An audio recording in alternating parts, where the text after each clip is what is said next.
Deixa eu fazer uma observação aqui sobre a técnica de programação dinâmica. Eu vou até escrever ela aqui, embora a gente vai chegar lá aos poucos. Então,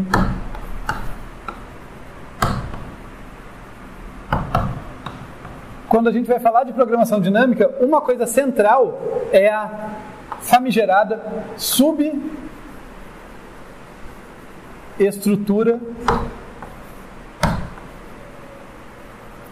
ótima, tá? Programação dinâmica se vale dessa característica que muitos problemas têm, não são todos, tá? Mas é uma característica bem importante que a gente precisa aprender a identificar e demonstrar para projetar algoritmos corretos de programação dinâmica. Claro que vai ficar mais claro, é bom, né? Certamente vai ficar mais claro quando eu der o exemplo, mas o nome já nos diz alguma coisa. O que é uma subestrutura ótima? É a característica que muitos problemas têm de que uma solução ótima é composta por soluções ótimas para os seus pedaços, tá? Se eu pegar, até antes de falar desse cara, para conectar com conhecimentos anteriores, né? A gente estudou logo antes, no finalzinho do bloco de algoritmos gulosos, a gente estudou a árvore geradora mínima, né? E qual que é a ideia? Bem por cima, assim, olha, imagina que eu tenho uma solução ótima da árvore geradora mínima. Como que eu identifico essa questão da subestrutura ótima? Se eu tirar uma aresta, visualizem aqui, tá? Não vou desenhar essa. Eu tenho a minha árvore aqui. Se eu tirar uma aresta dessa árvore, eu quebro essa árvore em 2 pedaços, certo? E cada um desses pedaços está spanning, né? Porque é spanning tree, está gerando, está alcançando uma parte dos vértices. Não necessariamente metade, porque eu não disse que quebrei bem no meio, mas tem um subconjunto dos vértices aqui, um subconjunto aqui. Cada uma dos pedaços da solução ótima que sobrou tem que ser uma árvore ótima sobre esses subconjuntos respectivos. Tá? Pensem nisso por um instante, porque se não fosse, eu trocava, né? Eu falava assim, não, tem um jeito melhor de conectar aqui uma árvore geradora melhor para esse pedaço. Você troca, coloca aquela aresta de volta e você tem uma solução ótima melhor para o todo. Tá? Isso que eu acabei de fazer tem uma didática controversa, porque ao invés de pegar um problema super simples, eu peguei a árvore geradora mínima, que nem era o tópico da aula, e desafiei vocês a enxergarem o negócio, né? Mas assim, pensem nisso depois, quando ficar mais claro o que é a subestrutura ótima, vocês vão ver que a árvore geradora mínima que a gente trabalhou já tinha essa característica, embora a gente não tenha precisado explorar isso diretamente lá. Dito isso, tá? O que eu quero setar o tom aqui para vocês em relação à programação dinâmica? Programação dinâmica, ela costuma dar nó na cabeça dos alunos porque, e na minha também, só para ser honesto, porque ela nos exige olhar para o projeto de algoritmo por um ângulo diferente do que a gente está acostumado. É legal você ter vindo logo depois de algoritmos gulosos, que eu acho que é uma das técnicas mais intuitivas para projetar algoritmo. Né? A dificuldade normalmente era provar que o critério guloso estava correto, mas projetar era relativamente simples, porque a gente tende, pelo menos eu acho que o jeito mais natural, mais comum da gente projetar algoritmos é com uma ideia construtiva. O que é uma ideia construtiva? Eu tenho que construir um subconjunto, então eu vou tomando uma decisão, pega esse vértice, agora pega aquele, esse não pega não. De um modo construtivo eu vou ali aumentando o meu conjunto de vértices, até que no final eu falo, olha, está aqui minha solução, está aqui o subconjunto de vértices que eu cheguei. O algoritmo guloso é tipicamente construtivo, eu vou pegando um pedacinho por vez e tal. O projeto de algoritmos na programação dinâmica não vai por essa linha, tá? Ele exige um negócio que eu sempre acho graça, porque a gente não associa muito isso com matemática, né? A gente pensa que matemática, teoria da computação é uma coisa muito árida e tal, mas ele exige basicamente imaginação. Tá? Ele exige que a gente vislumbre uma solução ótima hipotética, um tanto de imaginação, um tanto de abstração. Né? Eu tenho que enxergar uma solução ótima e daí descobrir qual que é a subestrutura desse negócio. Tá? Dito isso, deixa eu dar um exemplo aqui, fazer um desenho genérico que eu acho que vai ajudar a gente nesse sentido. E uma coisa que vai ajudar certamente é o problema que a gente está tratando, que é muito bem comportadinho, né? É um grafo caminho. Ele não tem muito como nos surpreender, né? Os pesos podem ser bem variados, mas o grafo é sempre boring, né? É um vértice conectado com o próximo, conectado com o próximo, conectado com o próximo, de um tamanho arbitrário, até que eventualmente chega no último vértice. vamos dizer que esse é o vértice número 1, número 2, número 3. Eu estou quebrando minha regra agora, né? Eu estou usando números de novo para rotular. Isso aqui é número agora, tá? Não é o peso, tá? Desculpem por qualquer confusão. Então, tem o vértice 1, 2, 3, 4. E daí aqui o vértice n-1 e o vértice n. Tá? E daí, qual que é a ideia? Tá? Vamos imaginar, tá, que a gente tem uma solução ótima para esse problema. Tá? Essa solução ótima, ela nos foi dada. Tá? Um oráculo chegou e falou, está aqui a solução ótima. Então, tem um certo subconjunto de vértices aqui que não tem conflito entre si, que é essa solução ótima. Tá? Eu não vou desenhá-la porque eu não sei como ela é abstrato. Mas imagine que a gente tem ela. Tá? Então, eu tenho ali esse subconjunto para mim, eu conheço ele. E eu vou focar nesse último vértice aqui, no vértice de rótulo N. E aí eu posso fazer uma pergunta. N está ou não está na solução ótima? Veja que quando eu foco no vértice N, essas são minhas duas únicas possibilidades. Embora eu tenha um número exponencial de possibilidades, para o vértice N é só isso, né? Ou ele está, ou ele não está. Ok? Eu sei, parece meio bobo, mas isso vai chegar a algum lugar, eu prometo. Tá? Então, eu tenho essa solução ótima hipotética, eu vou olhar para o último vértice, podia ser o primeiro, tá? Eu só preciso de uma ordem, eu preciso olhar para as coisas de um modo estruturado ali. Tá? Então, o último é conveniente, vocês vão ver que vai ajudar a gente. Eu olho para o último vértice e eu me pergunto, ele está ou não na solução ótima? E aí, como a minha solução é abstrata, eu vou ter que analisar os dois casos, né? Porque embora eu tenha ela em mãos, eu não sei. Então, pode ser que ele seja, pode ser que ele não esteja. Vamos ver o que a gente pode enxergar sobre um problema quando ele está ou quando ele não está. Então, vamos olhar aqui o caso 1, tá? Que é quando o vértice N, o V de N aqui, pertence à minha solução ótima. E na verdade, eu vou até me furtar de escrever aqui, ó, eu vou chamar de S. Essa é a minha solução ótima hipotética, tá? Então, vamos começar aqui, olha. Tome uma solução ótima S. Tá? Então fica mais fácil para a gente escrever. Então, caso 1, V de N pertence à solução ótima. Tá legal, se ele pertence à solução ótima, eu estou nessa situação, né? Esse cara pertence. Se for esse caso, olha que eu já começo a poder afirmar algumas coisas. O que vocês podem afirmar? No momento que eu digo, olha, estou no caso em que o V de N está na solução ótima. O que vocês podem dizer para mim com certeza? Que o N-1 não está. N-1 não está. Não tem como, né? Se esse cara está, o N-1 não está. Mas vejam que isso deixa a gente numa situação bem interessante, porque como o N-1 não está, né, dado que esse cara está, o N-1 não está, não tem nenhum conflito possível aqui no gráfico caminho para o N-2, né? Porque se esse cara não está, o N-2 pode estar ou pode não estar, ele está livre, né? Então agora eu posso olhar para esse pedaço aqui, né, que eu vou chamar de G de N-2, né, é o meu grafo G, só que ele tem só os primeiros N-2 vértices. E isso aqui é um subproblema do meu, é um subproblema aqui do meu problema original, né? E eu vou afirmar, a gente vai provar isso no instante, mas a percepção aqui, talvez antes da gente ir para a prova, que é a parte que vocês sempre confundem, né? E antes da gente ir para a prova, talvez vocês vejam intuitivamente, olha, a minha solução S, ou melhor dizendo, o pedaço da solução S que está dentro de G de N-2, tem que resolver de modo ótimo o problema em G de N-2. Percebe? Né? Nós estamos, de novo, a gente está analisando o caso em que o V de N está no S. Então a solução ótima, ela tem o N, não tem o N-1 e tem uma galera aqui, que eu não sei quem é.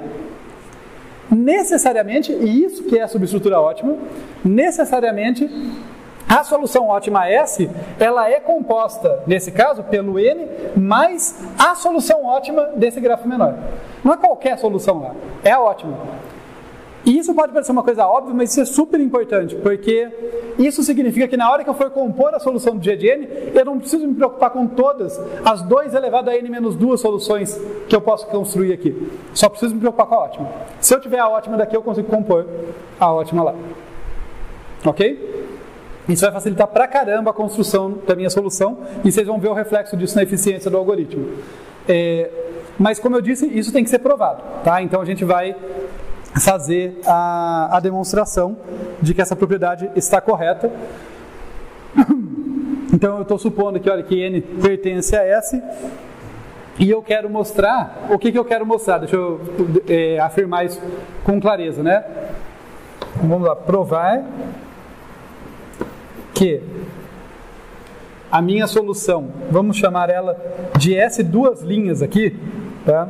A minha S duas linhas, que é igual a S menos V de N, né? Subtração de conjunto. Então, eu peguei a S, tirei V de N.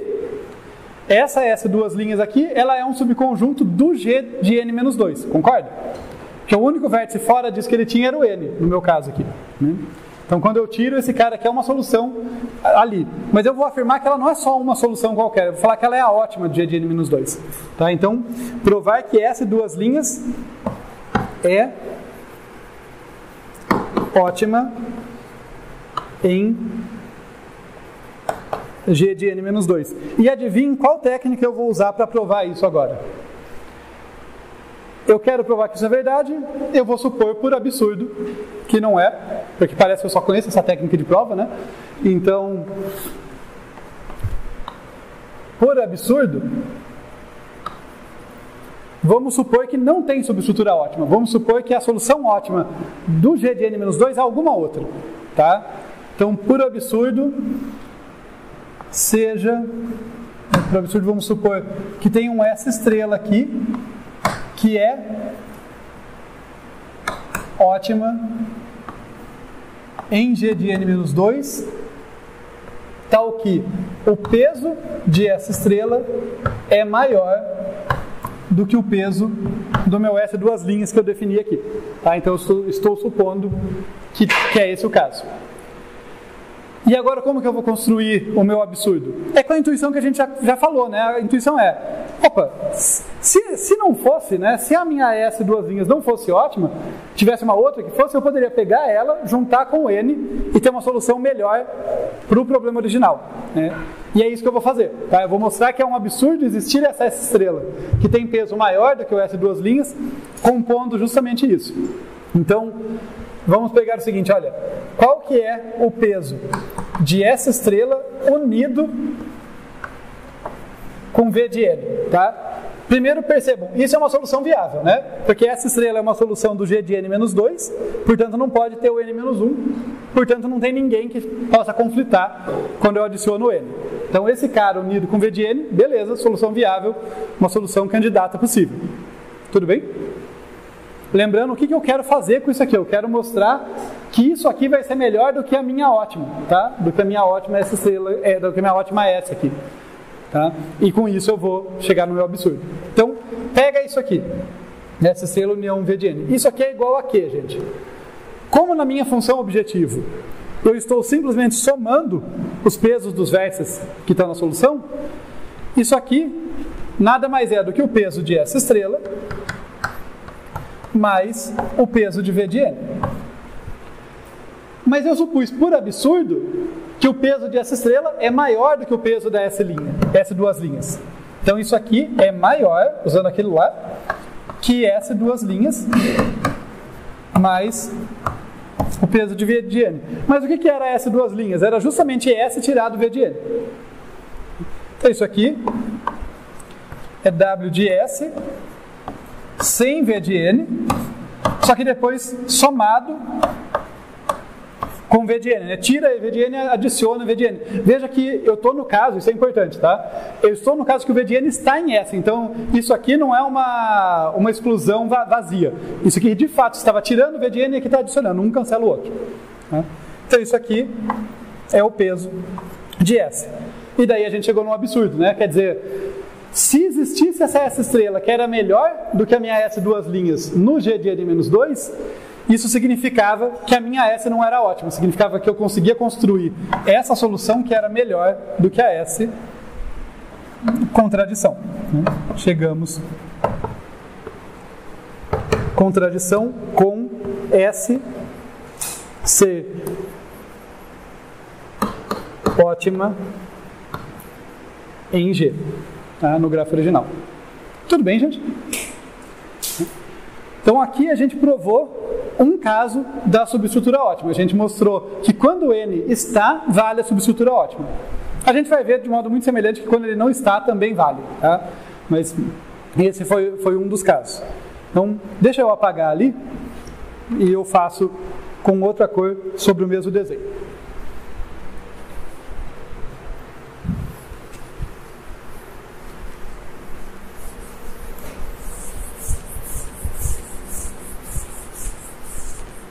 Eu nem apaguei tudo porque eu sei que uma parte eu vou aproveitar. Tá? A estrutura da prova por contradição vai ser muito parecida. Então, o que a gente quer afirmar agora? Olha só. Agora eu vou falar do caso 2. Não é mais o caso 1, agora é o caso 2. Se no anterior V de N estava em S, agora V de N não está em S. Tá? Então agora eu estou analisando o caso em que a resposta é não. O enésimo vértice não está. Tá? Se o enésimo vértice não está, para qual subproblema eu vou olhar? Para qual subgráfico que eu vou olhar? Para aquele que só exclui o último, porque o N-1 pode estar agora, né? Então eu vou olhar para isso aqui, né? Que é o meu G de N-1, né? Tem os primeiros N-1 vértices. Então vamos analisar o caso 2, que V de N não pertence a S. E o que a gente quer provar? A gente quer provar agora que o pedaço da minha solução S, né, que era ótima para G, que está dentro do G de N-1, é ótima em G de N-1. Tá? De novo, subestrutura ótima. Eu quero mostrar que o pedaço dela que está no que sobrou do grafo também é ótimo. Nesse caso, vocês vão perceber que é mais simples que o anterior, porque o que sobrou da S dentro do G de N-1? Sobrou a S toda, né? Porque se não tem o N, sobrou ela inteira. Então eu quero provar que, só por uma questão de semelhança com a prova anterior, eu vou até dar um nome para isso, mas é a própria S. Então, olha, provar que S', que é igual a S, tá? Então minha S' é a própria S, provar que S' é igual a S, é ótima em G de N-1, né? Só excluindo o último. De novo, por absurdo, seja essa estrela, né, uma solução ótima, supor que essa estrela, aqui ficou, seja essa estrela é ótima, porque eu escrevi seja, mas eu pensei supor, daí eu escrevi torto. Então, por absurdo, seja essa estrela uma solução ótima em G de N-1. Quer dizer, peso da essa estrela é maior do que o peso da S'. Tá? E aí é direto, né? Esse caso é sem graça, eu só vou fazer pela semelhança. Mas o que a gente conclui então? Olha, então o peso da S' é maior do que o peso da S', que é igual à própria S, né? Porque eu não tive que modificar a S para construir a S', que é a própria S. E note, como isso aqui é um subconjunto do G de N-1, também é um subconjunto do G de N. Adicionar um novo vértice não vai fazer ela deixar de ser um subconjunto. Então isso aqui é a contradição que eu estava buscando, muito mais direto, né? Eu nem tive que fazer uma manipulação algébrica. O peso da S' aqui é então maior do que o peso da S, quer dizer que a S' seria uma solução melhor do que a S para G, mas não é possível, isso contraria, né? Isso contradiz S ser ótima em G. E importante, vejam que eu estou fazendo questão de escrever, no outro caso eu fiz também, contradiz S ser ótima em G. Sempre deixar claro em qual gráfico, tá? Porque não tem nada de errado a princípio existir uma ótima para G e uma ótima para G de N-1, uma ótima para G de N-2. São gráficos diferentes. O que a gente provou que não pode acontecer no caso, como tem subestrutura ótima, é o pedaço da S que está no G de N-2 ou o pedaço da S que está em G de N-1 não ser ótimo. É isso que a gente mostrou. A gente mostrou que a nossa S é composta por pedaços ótimos dos seus respectivos grafos. Tá?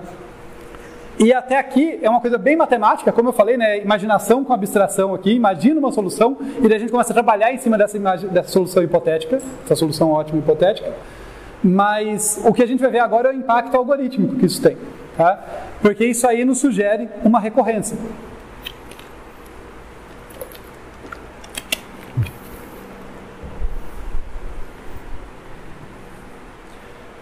Só um instante, deixa eu ver se eu esqueci algo.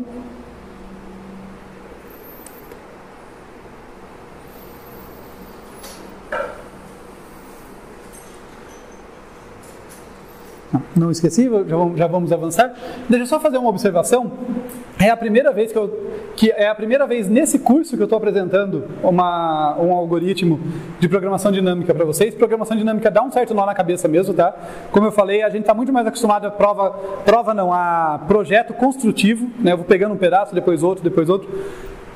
A programação dinâmica tem essa cara de engenharia reversa. Você supõe que existe uma solução ótima e você tenta analisar estruturalmente como que ela é para poder construir o seu algoritmo. Mas algumas coisas importantes para a gente já manter o radar ali, tá? A subestrutura ótima é central. E para encontrar a subestrutura ótima, para poder usar a subestrutura ótima, em geral eu vou precisar de algum tipo de ordem.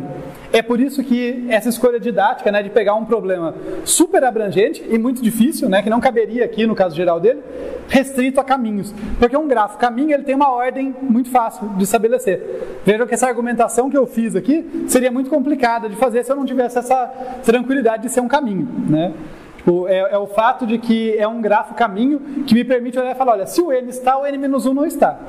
Agora, com o resto não tem mais conflito, porque os conflitos são muito restritos aqui, né? Eu sei muito bem como eles se comportam. Então, ter uma ordem ali é bastante importante e isso vai ser recorrente. Nos exemplos vindouros, eu sempre vou precisar de alguma ordem nos vértices, dos elementos do conjunto, né? Do que quer que seja que eu estou trabalhando para estabelecer a recorrência. Tá? Para encontrar a subestrutura ótima e descobrir a recorrência. E falando nisso, deixa eu escrever então, a gente fez a demonstração, eu vou apagar isso aqui porque eu não mantive o outro, né? Então não tem por que manter esse. Tá, o desenho pode ficar para intuir, mas casos 1 e 2 aí a gente provou. O que a gente provou então? Tá? É isso que eu vou tentar sintetizar aqui na questão da subestrutura ótima. A gente provou que uma solução ótima para G de n, né, onde G de n é o gráfico completo, o meu gráfico com os n vértices, uma solução ótima para G de n, ela vai ter duas opções para ela, basicamente. Ou ela tem o V de n, ou não tem. E a gente sabe exatamente como ela se comporta quando ela tem e quando ela não tem. Tá? Então, ela vai ser, a solução ótima para G de n vai ser igual, ou... Eu estou escrevendo por extenso, depois eu vou colocar notação, tá? Mas é de propósito, essa primeira vez, por extenso.